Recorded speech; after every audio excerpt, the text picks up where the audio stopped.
सो कल रात को तो हमें घर वापस आते आते बहुत लेट हो गया था। उसके बाद तो और कुछ मन ही नहीं किया, फटाफट से ड्रेस वगैरह चेंज करके मामा को थोड़ा सा फ्रेश करवा दिया था, फिर हम लोग सो गए थे। हमने सोचा ही नहीं था कि इतना ज़्यादा टाइम लग जाएगा घर आने में। हम लोग तो वहाँ से निकल चुके थे 10 बजे के आसपास ही, 10:05 या 10:10 हो रहा था उस टाइम पे। तो मैक्सिमम टाइम ना हम लोग जैसे रात को वहाँ से डिनर करके ही घर लौटते हैं, उस टाइम पे रास्ता एकदम खाली खाली सा होता है, तो 1 घंटा में हम लोग घर पहुँच जाते हैं रात के टाइम पे। लेकिन कल केआरपुरम मार्केट के वहाँ पे इतना ज़्यादा भीड़ था, क्योंकि आज शायद यहाँ पे कुछ पूजा है, ठीक है, जिस वजह से वो केआरपुरम मार्केट जो है ना, वहाँ पे बहुत भीड़ लगा हुआ था। सारे बड़े बड़े ट्रक वगैरह आए हुए थे, पूजा का फूल, फ्रूट्स और भी केले का जो पेड़ वेड़ होता है ना, वो सब कुछ जो उसकी पूजा में यूज़ होता है, क्योंकि वो एक होलसेल मार्केट काइंड ऑफ है। तो इतना ज़्यादा वहाँ पे भीड़ था, बड़े बड़े ट्रक सब आके वहाँ पे रुके हुए थे, मतलब सामान अनलोड कर रहे थे वो लोग। और जो छोटा छोटा ट्रक होता है ना, छोटा हाथी बोलते हैं हम लोग, तो वो छोटा छोटा गाड़ी आके वहाँ से फिर सामान लोड करके लेके जा रहे हैं, मतलब जिसको जहाँ पे बैठ के बेचना है। तो इतना ज़्यादा जैम था ना, वो केआरपुरम वाला एरिया ही हमको रात के 10 बजे क्रॉस करने में आधा घंटा टाइम लग गया था। घर आते आते कल हमारा बहुत लेट हो गया था, फिर इतना टायर्ड लग रहा था ना। अभी सुबह सुबह नींद से उठ के एकदम फ्रेश हो गई हूँ, नहा धो के। आज ना ठंडी बहुत है, कल दिखाया था ना बहन के वहाँ पे जैसा वेदर था, आज बिल्कुल हमारे यहाँ पे वैसा ही वेदर है। देखिए, धूप का तो नामो निशान नहीं है, इतना क्लाउड है और इतनी ज़्यादा हवा चल रही है। आज मैंने हेयर वॉश नहीं किया, बस बॉडी वॉश कर लिया है, लेकिन मामा को नहला दिया है, क्योंकि कल भी तो मामा वहाँ पे नहीं नहलाई थी ना बहन के वहाँ पे। उनके वहाँ पे ना बाथरूम भी बहुत छोटा है साइज़ का, मतलब 1 BHK का हिसाब के आप सोच ही लो कि कितना छोटा बाथरूम होगा। तो इतना छोटा बाथरूम में तो मामा को नहलाना थोड़ा सा मुश्किल ही हो जाता है, और ऊपर से जगह चेंज होता है तो पानी भी चेंज होता है, तो मैं रिस्क नहीं लेती हूँ कि वहाँ पर जाके उसको नहलाऊँ, फिर पता चला कि ठंडी लग जाएगी, सर्दी जुकाम हो जाएगी। तो कल बस उसको बॉडी स्पंज ही कर दिया था। इस वजह से आज वेदर ख़राब होने के बावजूद भी उसको अच्छे से तेल मालिश करके अभी मैंने नहला दिया है, वो अभी सो रही है। आज सिर्फ एक ही पौधे में फूल आई है, यही वाला हिबिस्कस में, और देखिए एक ही पौधे में 3-3 फूल आई है। कितना सुंदर लग रहा है ना। सुबह आज नींद से उठ के ही जैसे दिल एकदम से खुश हो गया। ये देखिए रेड कलर का कितना प्यारा लग रहा है। ये वाला कली ऑलमोस्ट बड़ा ही हो गया है, कल खिल जाएगी। ये भी कल खिलेगी, यानी आज 3 फूल आई है और कल एक ही साथ 2-2 फूल आने वाली है। बहन के घर जिस दिन गई थी सारे कपड़े धो के रखे गई थी ना, तो ये स्टैंड आज सोच रही थी कि अगर बाहर थोड़ा बहुत धूप आता है तो बाहर डाल दूंगी, थोड़ा सा धूप में ये फ्रेश हो जाएगा, उसके बाद फिर इसको मतलब फोल्ड करके रखूंगी। लेकिन आज धूप ही नहीं आया, सुबह से थोड़ा बहुत मैंने बाहर इसको रखी भी थी, थोड़ा ऐसे ही हवा में फ्रेश हो जाएगा, लेकिन अभी तक फोल्ड करना नहीं हुआ है, फोल्ड करना पड़ेगा। और यहाँ पे मामा का डायपर बैग जो है वो एकदम अनपैक हमारा हो गया है, उसको भी अभी उठा के रखना पड़ेगा। एनीवेज, मैं ना आप लोगों को एक चीज़ शेयर करती हूँ। मामा का पता है एक एक करके बहुत सारे माइलस्टोन से भी क्रॉस हो रहे हैं। 1 महीने पहले से ही, मतलब जब वो 4 महीने की थी उस टाइम पे तो उसने पल्टी लेना स्टार्ट कर दिया था। 4 महीने से पहले ही एक्चुअली उसने पल्टी लेना स्टार्ट किया था, लेकिन उसके बाद ना वो सीधा नहीं हो पाती थी। आजकल तो वो पल्टी भी लेती है, फिर ऑटोमेटिक सीधा भी हो जाती है खुद से ही। तो उसका ये जो फर्स्ट टाइम पल्टी लेने का जो मोमेंट है ना, वो मैंने कैप्चर की है मोबाइल में, ठीक है। मतलब लकीली उस टाइम पे मैं मोबाइल पे कुछ कर ही रही थी और वो मेरे सामने ही खेल रही थी। खेलते खेलते ना मैंने देखा कि अचानक से वो पल्टी खा गई, ठीक है। और फिर मैंने भी फटाक से, मतलब मुझे लग ही रहा था कि शायद अभी वो पल्टी करेगी खुद को, तो उस टाइम पे ना मैंने मोबाइल का रिकॉर्डिंग भी ऑन कर लिया था, और वो फर्स्ट, मतलब उसके लाइफ का फर्स्ट पल्टी होना मैंने कैप्चर कर लिया है। लेकिन पता नहीं कि वो मैं यहाँ पे अटैच कर पाऊँगी कि नहीं, क्योंकि उस टाइम पे मामा थी बिना डायपर का, और यूट्यूब के कुछ पॉलिसीज़ होते हैं ना, बच्चे को, मतलब किसी को भी आप ऐसा नहीं दिखा सकते हो। और ऊपर से मेरी बच्ची की भी तो एक प्राइवेसी की मैटर है ना, मैं उसको ऐसे कैसे दिखा सकती हूँ। तो मैं कोशिश करूँगी कि उसको थोड़ा सा एडिट करके स्टिकर विकर लगा के अगर यहाँ पे डाल सकती हूँ तो वेल एंड गुड, अदरवाइज़ अगर नहीं हो पाएगा तो मैं यहाँ पे नहीं डाल सकती हूँ। लेकिन हाँ, उसके लाइफ का फर्स्ट टर्निंग मैंने रिकॉर्ड कर ली है। तो ये मेरे लिए बहुत एक खुशी की बात है। मैं सबको भेजी हूँ, मतलब हमारे जितने सारे रिश्तेदार, मम्मी पापा, फ्रेंड्स, जो बहुत सारे क्लोज लोग हैं जो कि मामा को ऑलरेडी बिना डायपर का भी देख चुके हैं, तो उन सारे लोगों को मैंने ऑलरेडी भेजी है कि देखो मामा का फर्स्ट पलटी होना खुद से, तो मैंने कैप्चर की है। तो वो लोग भी देख के बहुत खुश है, बहुत क्यूट है वो मोमेंट। आई डोंट नो कि मैं यहाँ पे वो डाल पाऊँगी कि नहीं, अगर डाल पाऊँगी तो मैं डेफिनेटली डाल दूँगी।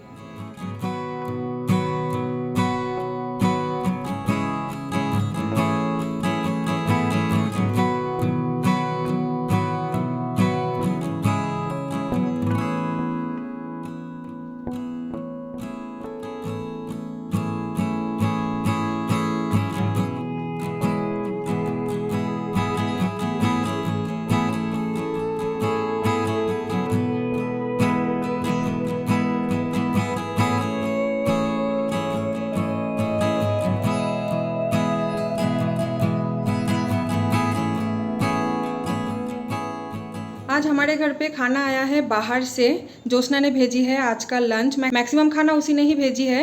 मैंने सिर्फ दीदी को बोल दिया था चावल और दाल बनाने के लिए। ये देखिए दीदी ने यहाँ पे चावल बना दिया है और ये रहा दाल। दीदी ना दाल बहुत अच्छा बनाती है, इससे पहले भी एक ब्लॉग में मैं आप लोगों को बताई थी ना। और ज्योत्सना के घर से क्या क्या आई है मैं आप लोगों को दिखा देती हूँ। यहाँ पे आई है रेडिश सांबर यानी मूली का सांबर।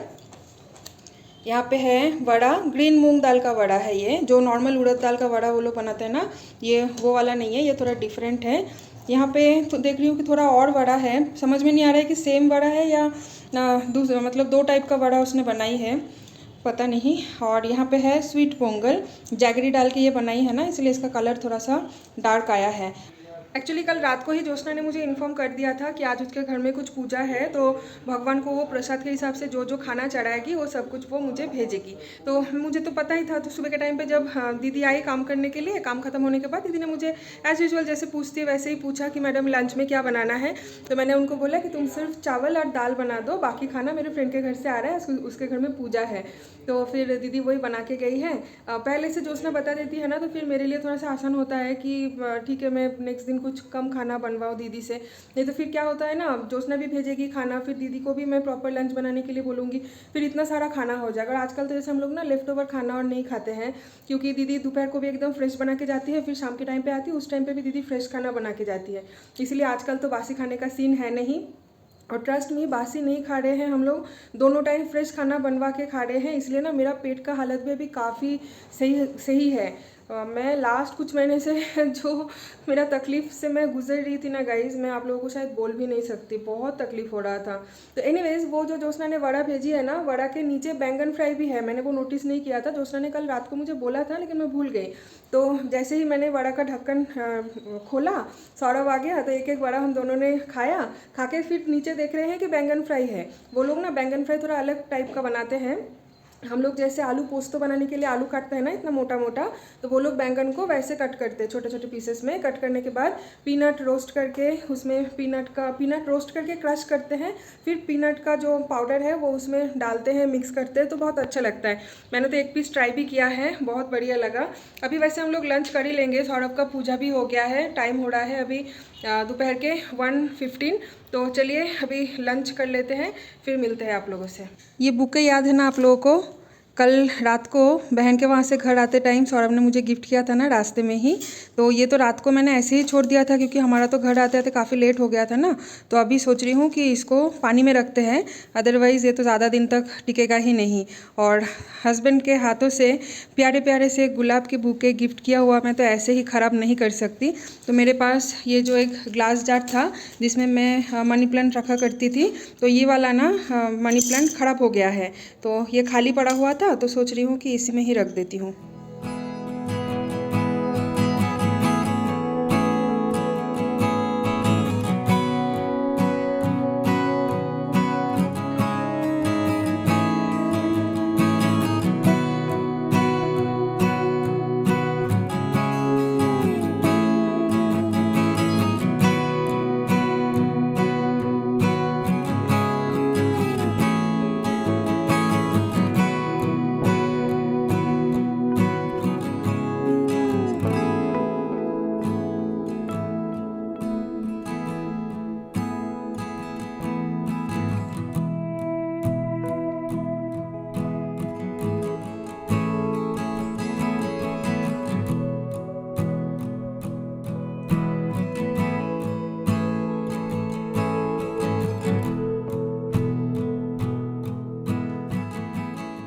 लंच हमारा हो गया है, तो चलिए अभी एक बहुत ही महत्वपूर्ण अनाउंसमेंट आप लोगों को करने वाली हूँ। और वो है लास्ट कुछ महीने से बोल सकते हो, मतलब ऑलमोस्ट 1 साल से मेरे पास ना कुछ DMs आ रहे थे और बहुत सारे लोगों ने मेरे वीडियो के कमेंट बॉक्स में कमेंट भी कर रहे थे कि आप बंगाली होके क्यों बंगाली में व्लॉग नहीं बनाते हो, आपके मुँह से हम लोग बंगाली में बात सुनना चाहते हैं, बंगाली में आप व्लॉग बनाओ और ज़्यादा अच्छा लगेगा, हम लोग आप लोगों को और ज़्यादा कनेक्ट कर पाएंगे, है ना, ऐसे बोल रहे थे। तो मैंने उस चीज़ को मतलब इतना थोड़ा हल्के में ही लिया था कि मैं मैं तो स्टार्टिंग से ही हिंदी में ही ब्लॉग बनाती हूँ, अचानक से बंगाली में ब्लॉग बनाऊंगी तो फिर मेरे जो नॉन बंगाली व्यूअर्स है वो लोग रूठ जाएंगे। तो इसलिए हमने सोचा है कि एक वीडियो हम बंगाली में बनाएंगे, हाँ जो हमारे बंगाली व्यूअर्स हैं उनके लिए बेसिकली। हाँ, मतलब उनको हाँ, रिस्पेक्ट करने रेस्पेक्ट के करने लिए। के लिए। सो उसके बाद हम देखेंगे कैसा रिस्पॉन्स आ रहा है एंड ऑल दिस हाँ, थिंग्स। क्योंकि मैं ना भूल भी गई थी, ये चीज़ मेरे दिमाग से चला भी एग्जैक्टली। गया था, लेकिन परसों ही किसी ने फिर से मुझे कमेंट किया कि दीदी मैं कब से आपको बोल रही हूँ बंगाली में एक ब्लॉग बनाने के लिए, आप बनाओ। तो वैसे फिर मुझे वो चीज़ क्लिक किया कि अरे हाँ, बहुत लोग ऑलरेडी बोल भी चुके हैं, लास्ट 1 साल से लोग बोल भी रहे थे। तो मैंने सौरभ के साथ एक्चुअली डिस्कस किया कि क्या करना चाहिए। सो इसीलिए हम एक ब्लॉग बनाएंगे बंगाली में, हाँ क्योंकि देखिए हमारे चैनल में बहुत सारे बंगाली व्यूअर्स भी हैं। सो उनको रेस्पेक्ट देना भी बहुत ज़रूरी है। तो वही हम लोग सोच रहे हैं कि कल का ब्लॉग एग्जैक्टली। जो है बंगाली में बना के देखते देखते हैं। हैं कैसा आता है। आप लोग ओके। तो शायद एक्साइटेड होंगे ही, एग्जैक्टली। लेकिन हम दोनों भी बहुत ज़्यादा एक्साइटेड है एक्साइटेड। कि लास्ट ऑलमोस्ट 2.5 ईयर से हम लोग हिंदी में ही ब्लॉग बनाते हैं, फिर अचानक से बंगाली में ब्लॉग बनाऊंगी। पता नहीं मेरे नॉन बंगाली व्यूअर्स गुस्सा हो जाएंगे कि नहीं, बट हाँ, मैं उन लोगों को थोड़ा रिक्वेस्ट करना चाहूँगी कि एक ब्लॉग थोड़ा आप लोग कोप अप कर लीजिए, क्योंकि सबको रिस्पेक्ट करना चाहिए, है ना। तो एक बार मेरे जितने सारे बंगाली व्यूअर्स हैं उन लोगों के बात सुन के एक ब्लॉग हम लोग बंगाली में डालते हैं, देखते हैं उनका रिस्पॉन्स क्या है, लोग पसंद करते हैं कि नहीं। सो ठीक है, कल के ब्लॉग के लिए वेट कीजिए। हाँ, कल कल बंगाली आप में लोग ब्लॉग आएगा। थोड़ी देर बाद मुझे जाना है office, so I will take नहीं, सम आज रेस्ट। ऑफिस तो नहीं जा रहे हो तुम। ठीक है, चलिए कल का बंगाली ब्लॉग जैसा भी होगा प्लीज़ आप लोग एकदम प्यार बरसा देना हमारे ऊपर। ऐसा ना हो कि आप लोगों को बंगाली समझ में अगर नहीं आएगा तो आप लोग डिसलाइक करके चैनल अनसब्सक्राइब करके चले जा रहे हो, ऐसा नहीं होना चाहिए।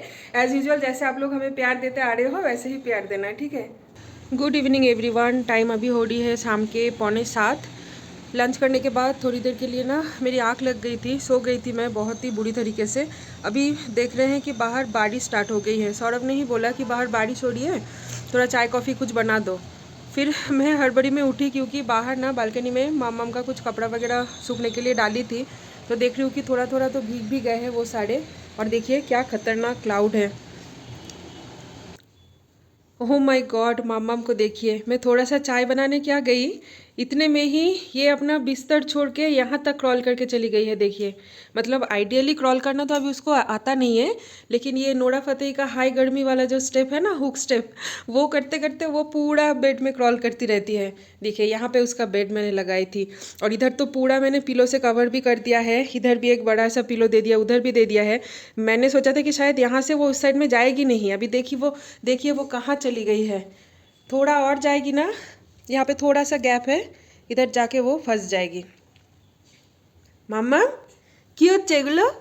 দুষ্টু করছো তুমি? हैं दुष्टुमी করছো? हंसने का कुछ नहीं है, मैं तुमको डांट रही हूँ। क्या हो रहा है ये सब?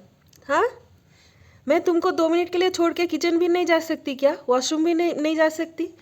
वॉशरूम भी जाती हूँ तब भी देखती हूँ उसका यही सेम हरकत वो करती रहती है। अभी चाय चढ़ाने के लिए मैं गई, आप लोगों को बाहर बारिश दिखाई ना, दिखा के मैं किचन में गई चाय चढ़ाने के लिए। गैस पे चाय चढ़ा के मैं रूम में आई कि उसको सौरभ के पास दूसरे रूम में दे दूँगी, फिर मैं आराम से चाय बना सकती हूँ। इतने में ही ये मोहतरमा इधर से क्रॉल करते हुए इधर आ गई है। नॉटी बेबी, नॉटी बेबी है, नॉटी बेबी। कौन है नॉटी बेबी? तुम हो नॉटी बेबी। एनीवेज, आप लोग शायद सोच रहे होंगे कि अचानक से मेरे चेहरे का क्या हो गया, मेरे वॉइस का क्या हो गया, तो मैं आप लोग को बता देती हूँ। लास्ट जब आप लोगों के साथ दोपहर के टाइम पे मेरा बात हुआ था, उसके बाद मतलब लंच वंच करने के बाद हम लोग तो सो गए थे, ठीक है। फिर शाम के टाइम पे जैसे ही बारिश शुरू हुई तो सौरभ मुझे बुलाने के लिए आया कि थोड़ा चाय बना दो, क्योंकि उसको ऑफिस के लिए लॉग इन करना था। यूजुअली शाम का चाय ना मैं ही बनाती हूँ, सुबह जब दीदी काम पे आती है तो उस टाइम पे दीदी आजकल हम लोगों को चाय बना के पिलाती है, तो शाम का चाय सौरभ मेरे हाथ से पीना ही पसंद करता है। तो शाम का चाय बनाने के लिए जब मैं जागी तब देख रही हूँ कि ना मुझे बहुत ज़्यादा ठंड लग रही थी। टेम्परेचर चेक किया तो देखा कि हाँ 98.9 था। मुझे तो डर लग गया कि लास्ट टाइम भी तो जैसे मैंने ब्लॉग में आप लोगों को शेयर किया था ना कि शाम के टाइम पे ही अचानक से मुझे इतना ज़्यादा फीवर आया था कि रात के 2:30 बजे सौरभ मुझे मणिपाल हॉस्पिटल लेके गया था, और इमरजेंसी में मुझे ऑलमोस्ट एडमिट करने के हालत में ही मैं थी, क्योंकि मेरा फीवर आ गया था अचानक से 103.8, विच वॉज टू डेंजरस। तो मुझे तो डर लग रहा था उस बात की कि क्या हो गया भाई अचानक से। सुबह भी मैं ठीक थी, एकदम से सही सलामत आप लोगों के सामने बात की ना, तो अचानक से ही पता नहीं क्यों ऐसा हो गया। तो ठंड वंड तो बहुत ज़्यादा लगी रही थी, साथ में ना रनी नोज़ भी है। सिर तो जैसे ऐसे पकड़ के रखा है कोई, एकदम भारी भारी सा लग रहा है मेरा। और ना हैंकी से नाक पोंछते पोंछते मेरा नाक पूरा लाल हो गया है। वॉइस भी थोड़ा सा डाउन है क्योंकि गला में थोड़ा हल्का हल्का सा दर्द है, थोड़ा सा क्या बोलते हैं, गला में खिच खिच टाइप का भी हो रहा है। तो गर्म पानी भी पी रही हूँ उसके लिए। पता नहीं कि कैसे अचानक से हो गया, मुझे तो लग रहा है कि वेदर की वजह से ही हुआ होगा। क्योंकि परसों ना बहन के घर पे जब मामम सो गई थी रात को, उस टाइम पे मैं, बहन और सौरभ, हम तीनों मिलके ना बालकनी में खड़े होकर बहुत लेट नाइट तक हम लोग गप्पे वप्पे कर रहे थे। क्योंकि बहुत ठंडी ठंडी सी हवा चल रही थी, बारिश भी हो रही थी, तो अच्छी लग रही थी उस टाइम पे उस माहौल में रहना। अभी ना मुझे लग रहा है कि शायद वही हवा मुझे लग गई है, क्योंकि एकदम चिल्ड हवा थी ना, जगह भी चेंज हुआ था, तो वो जगह चेंज होने के लिए वो चिल्ड हवा मुझे लग गई है, जिस वजह से मुझे सर्दी जुकाम हो रही है। या तो फिर यहीं पे ही हो सकता है, हमारे घर पे शायद। मैं एक दिन बहुत ज़्यादा वेदर ख़राब था, फिर भी मैं शैम्पू की थी, फ़ैन भी ऑन करके सोई थी उस दिन। पता नहीं अब किस चीज़ के लिए हुआ, मतलब सोर्स क्या है इस चीज़ का मुझे तो नहीं पता। लेकिन हाँ, जो कुछ भी है, भगवान को बस यही प्रे कीजिए कि मैं बहुत जल्दी ठीक हो जाऊँ। क्योंकि जब एक माँ बीमार हो जाती है ना, तो उस टाइम पे उस माँ और उस बच्चे के लिए मतलब क्या टाइम आता है ना, वो ऑलरेडी मैं फेस कर चुकी हूँ। वो भी अगर बच्चा इतना छोटा, मतलब मेरे बच्चे की तरह अगर हो, बहुत प्रॉब्लम हो जाता है उस टाइम पे ना। सारे जिम्मेदारी जो है वो पापा के ऊपर आ जाते हैं। और पापा का भी तो मतलब सौरभ का भी तो देखिए ऑफिस है, वो भी बेचारा ऑफिस संभाल के, मुझे संभालना, बच्चा संभालना, घर संभालना नहीं हो पाएगा। तो भगवान को बस प्रे कीजिए कि अभी इतना कुछ इमरजेंसी सिचुएशन ना आए मेरा, लास्ट टाइम के तरह कि इतना ज़्यादा फीवर बढ़ जाएगा और मुझे इमरजेंसी में हॉस्पिटलाइज्ड होना पड़ेगा, ऐसा सिचुएशन बिल्कुल भी ना हो। मन इतना ज़्यादा ख़राब लग रहा है ना गाइस, तबीयत तो ख़राब है ही सर्दी जुकाम की वजह से, मन भी इतना ख़राब लग रहा है ना। आज सुबह से ना मेरा मूड बहुत अच्छा था, पता है, कुछ रीज़न की वजह से बहुत हैप्पी थी मैं आज सुबह से। लेकिन शाम के टाइम के बाद इतना ज़्यादा मुझे बुरा लगने लगेगा, मैंने सोचा भी नहीं था। अच्छा नहीं लग रहा है, तबीयत ख़राब के साथ साथ ना मन भी ख़राब हो रहा है मामम के लिए सोच के, कि पता नहीं अगर मेरा लास्ट टाइम जैसा वैसा हालत हो जाएगा, फिर मैं मामम को कैसे संभालूंगी। एनीवेज, डिनर वगैरह तो हमारा हो गया है, टाइम अभी हो रहा है रात के 9:45। तो चलिए अभी मैं एक डोलो 650 ले लूँगी और अच्छे से ब्लैंकेट वगैरह ओढ़ के सो जाऊँगी। देखते हैं, hope for the best and pray for me. चलिए, एज आई प्रॉमिस्ड, कल लेकिन बंगाली व्लॉग आना ही है, ठीक है। जब मैंने प्रॉमिस किया है आप लोगों को, तो मैं अपना प्रॉमिस डेफिनेटली रखूंगी। तो चलिए, कल बंगाली व्लॉग के लिए आप सब लोग वेट कीजिए, और आज का व्लॉग मैं यहीं पेंड करती हूँ। फिर मिलेंगे कल और एक फ्रेश नए व्लॉग के साथ। Till then do like, comment, share and subscribe. Bye bye, good night.